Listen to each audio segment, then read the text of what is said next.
नमस्कार सभी को। दोस्तों, आज की इस वीडियो में हम बात करेंगे एथेनॉल ब्लेंडेड पेट्रोल की, जिसकी मात्रा लगातार बढ़ते जा रही है और सरकार अब इसको और ज़्यादा बढ़ा के E20 से E27 तक ले जाने की कोशिश में है।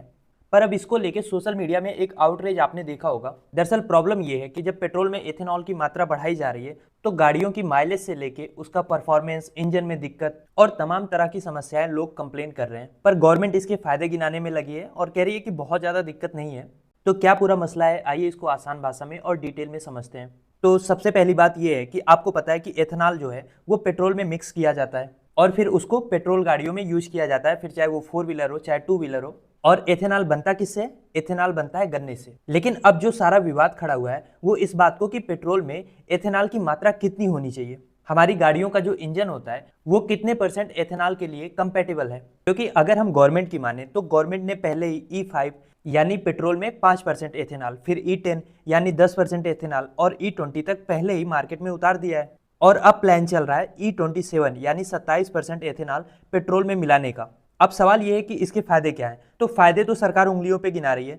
सबसे पहली बात कि देश का जो ऑयल इंपोर्ट बिल है उसमें कमी आएगी। एथेनॉल जितना ज्यादा यूज होगा, तेल हमें बाहर से उतना कम खरीदना होगा। इसके अलावा एक इंपॉर्टेंट फैक्टर है पॉल्यूशन कंट्रोल का, क्योंकि एथेनॉल इवेंचुअली होता तो देखो उसमें वाटर ही है। तो अगर पेट्रोल की जगह एथेनॉल बर्न होगा, चाहे वो 20% हो या 27% हो, तो उतना पॉल्यूशन की मात्रा में भी कमी आएगी। और जब एथेनॉल ज्यादा यूज होगा पेट्रोल में, जब एथेनॉल ज्यादा यूज होगा तो गन्ने की डिमांड भी बढ़ेगी। गन्ने की डिमांड बढ़ेगी तो किसानों की आमदनी बढ़ेगी। तो ओवरऑल आप ये कह सकते हो कि पेट्रोल में एथेनॉल यूज करने के फायदे तो हैं और गवर्नमेंट का इंटेंशन भी सही है, पर दिक्कत है इसको इम्प्लीमेंट करने के तरीके में। अब क्या दिक्कत है? तो देखो, दिक्कत ये है कि जो आपकी हमारी व्हीकल्स का इंजन होता है, चाहे वो 4 व्हीलर हो चाहे वो 2 व्हीलर हो, वो एक स्पेसिफिक फ्यूल के लिए कंपेटेबल होता है। और यही रीजन है कि जो आपकी पेट्रोल इंजन की गाड़ी है, आप उसमें डीजल नहीं डलाते हो, डीजल में सीएनजी नहीं डलाते हो, सीएनजी को इलेक्ट्रिक से नहीं चलाते हो, क्योंकि सबका इंजन जो है वो अलग अलग फ्यूल के लिए कंपेटेबल होता है, उसी के हिसाब से बना होता है। और जो ऑटोमोबाइल मैन्युफैक्चरर्स हैं उनके मुताबिक पिछले 5 सालों में जो गाड़ियां बिकी हैं, जो गाड़ियां बनाई गई हैं, उनमें से मैक्सिमम जो पेट्रोल वाली गाड़ियां हैं वो E20 फ्यूल के लिए रेडी नहीं है, कंपेटेबल नहीं है। ऐसे में आप जब जबरदस्ती उसमें एथेनॉल की मात्रा बढ़ा के डालोगे तो आपका माइलेज कम होगा, आपके इंजन की परफॉर्मेंस घटेगी, इंजन जल्दी खराब होगा, उसको खुलवाना जल्दी पड़ेगा, फ्यूल लाइनिंग से लेके फ्यूल इंजेक्टर सब में प्रॉब्लम आएगी। और क्योंकि ये एक कंसिस्टेंट प्रक्रिया है, मतलब आप रोज एथेनॉल की मात्रा बढ़ा के डला रहे हो, कभी एक दिन की बात नहीं है, तो फिर ये लॉन्ग टर्म में आपकी गाड़ी को, उसके इंजन को और उसके लाइफ स्पैन को कम करेगा। और इसीलिए सोशल मीडिया पे आप देखोगे लोग सवालों की झड़ी लगा दे रहे हैं कि उनकी गाड़ी पुरानी है, इतना भर भर के टैक्स दिया है, रोड टैक्स भी पे कर रहे हैं, फिर अचानक से आप ब्लेंडेड पेट्रोल ला रहे हो, तो क्या जो उनकी पुरानी गाड़ियां हैं, अब एक मिडिल क्लास का आदमी अचानक से पुरानी गाड़ियों को चेंज तो नहीं कर सकता। और ये एथेनॉल की मात्रा बढ़ा बढ़ा के जब उसकी गाड़ी में, उसके इंजन में जाएगा तो उसकी वजह से अब पता तो चलेगा नहीं, कभी जब इंजन खराब होगा तो क्या इंश्योरेंस क्लेम हो पाएगा? अब एक एक करके जो सरकार फायदे गिना रही है, जरा हम उसको भी देख लेते हैं कि क्या हम उस फायदे में भी हिस्सेदार हैं या बस हमारे साथ नुकसान शेयर किया जा रहा है। सबसे पहली चीज गवर्नमेंट जो क्लेम कर रही है कि जो ऑयल का इंपोर्ट है, जो हम बाहर से ऑयल खरीदते हैं, उसका बिल कम होगा। तो यार, उसका बिल कम होने से क्या कभी आपको पेट्रोल भी सस्ता मिला? पेट्रोल का रेट तो नहीं गिरा, तो उस बचत का पैसा जा कहां रहा है? अगर 20% एथेनॉल पेट्रोल में यूज हो रहा है तो कम से कम पेट्रोल का दाम 20% तो गिरना चाहिए। क्या ऐसा हुआ है? दूसरा, जो गवर्नमेंट का क्लेम है कि इससे पॉल्यूशन कम होगा, तो पॉल्यूशन तो बिल्कुल कम होगा, लेकिन सवाल यह है कि क्या पॉल्यूशन कम करने के लिए हमें इलेक्ट्रिक गाड़ियों की ओर नहीं बढ़ना चाहिए? क्या गवर्नमेंट को उसमें सब्सिडी देना, उसके रेट को गिराना, लोगों को इलेक्ट्रिक कार खरीदने के लिए प्रोत्साहित करना, इंसेंटिव देना, ये जरूरी नहीं है?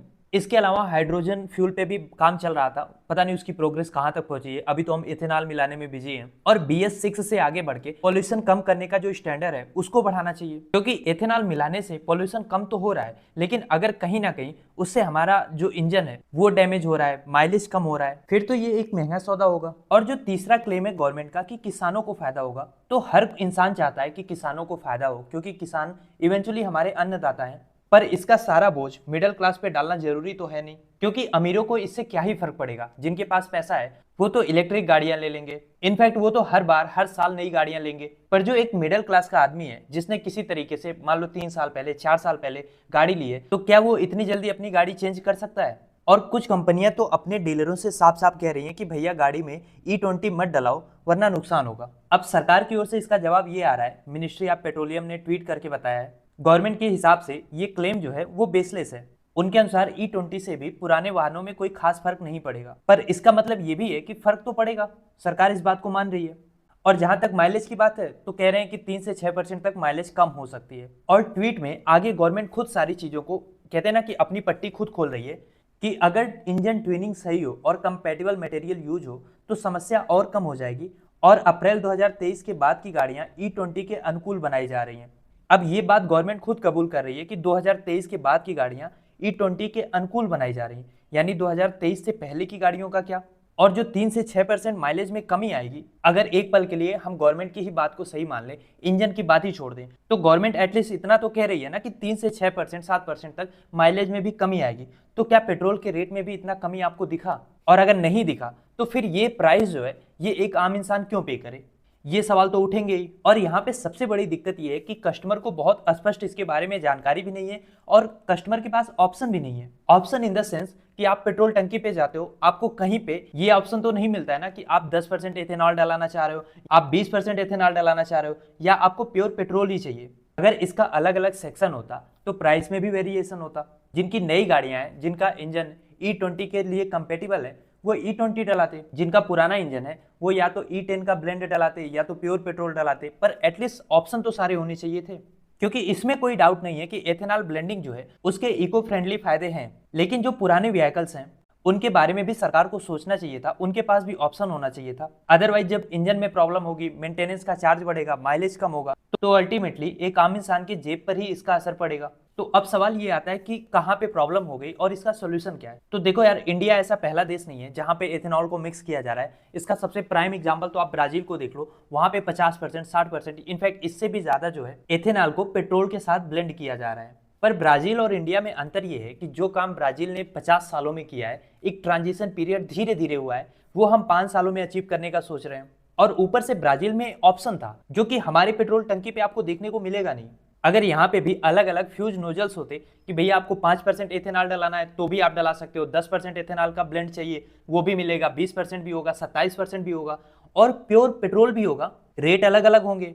एथेनॉल का मिक्सचर जितना ज्यादा होगा रेट उतना कम होगा। तो फिर कस्टमर के पास ऑप्शन होता, वो अपने इंजन के हिसाब से जो उसको कंपेटेबल लगता, जिसमें उसको सुविधा रहती, उसको वो यूज करता। पर यहाँ तो बस एक ही पेट्रोल है, सबका मालिक एक है, गाड़ी आपकी कोई भी हो, चाहे 10 साल पुरानी है, 5 साल पुरानी है, अभी लिया है, सब में वही 20% एथेनॉल का ब्लेंड मिला के यूज कराया जा रहा है। तो पॉइंट ये है कि सोच सही है, इंटेंशन भी सही है और इसके फायदे भी हैं। लेकिन जो ट्रांजिशन का पीरियड है, जो बदलाव का दौर है, उसके प्रोसेस को थोड़ा आसान किया जा सकता था। खैर, क्या सोचते हैं आप इस टॉपिक के बारे में और आपका इसको लेके क्या अनुभव है, लिखिए अपनी राय कमेंट बॉक्स में।